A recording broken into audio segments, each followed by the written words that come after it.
Louise, tell us about Everything Retreat and how the idea was born. So 2016, I was out with my sister one night having a few drinks, and she mentioned that she was moving house. She lived here with the family. So a few gin tonics later, and I bought the place, which next day I was thinking, what have I done? Anyway, 3 years went by, I didn't do a thing with it. It was just basically before COVID hit. I was walking around the fields with my husband one day and our little dog, and I always put one hand over one eye when I see something and I can see it finished. So I did the one hand thing, and my husband said, I said, I think I might build some lodges on this field, and he said, I don't think you will. And I was like, yeah, definitely, I could see it. So that's what I did. Wonderful. As you can see, the BMW i7 boasts cutting edge design, much like the attention to detail and craftsmanship evident here at Everything Retreat. Louise, how did you approach design and what inspired you? Inspired mainly by my travels around the world. I wanted to create something different, and all the little different places that I've been, taken a little piece of something and popped it into each of the lodges. We have 6 themed lodges, from a Hoot Lodge, which is our ski lodge, down to an old English country style lodge, and Scandi, African, and then we have 6 signature lodges, which are all exactly the same. Bit more earthy, a bit natural.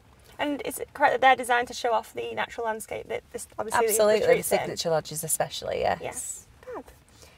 And it is evident that you have an eye for finer details. If you were to add something to this luxurious space, what would you add and why? Well, I think it's fantastic and it looks great, and there's not really much I'd change about it apart from a champagne bucket. Oh, go on then.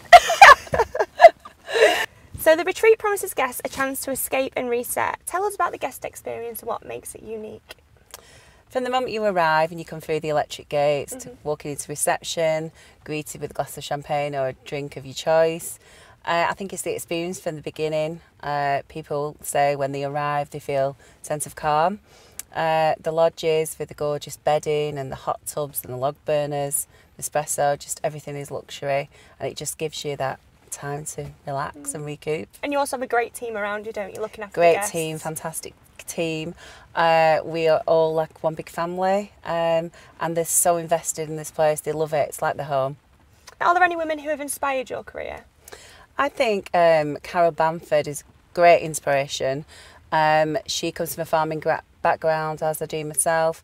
Her husband has a business.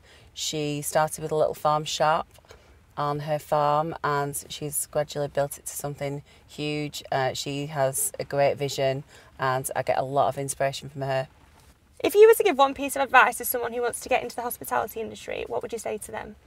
I would say be prepared for hard work, long hours, roller coaster ride, ups and downs, and I think always just when it gets tough, just always remember that tomorrow's a new day and just keep going. It's worth it when you see your guests and when they leave and they've had a fantastic experience, and it just makes it all worthwhile. Fab. Thank you so much, Louise. Welcome.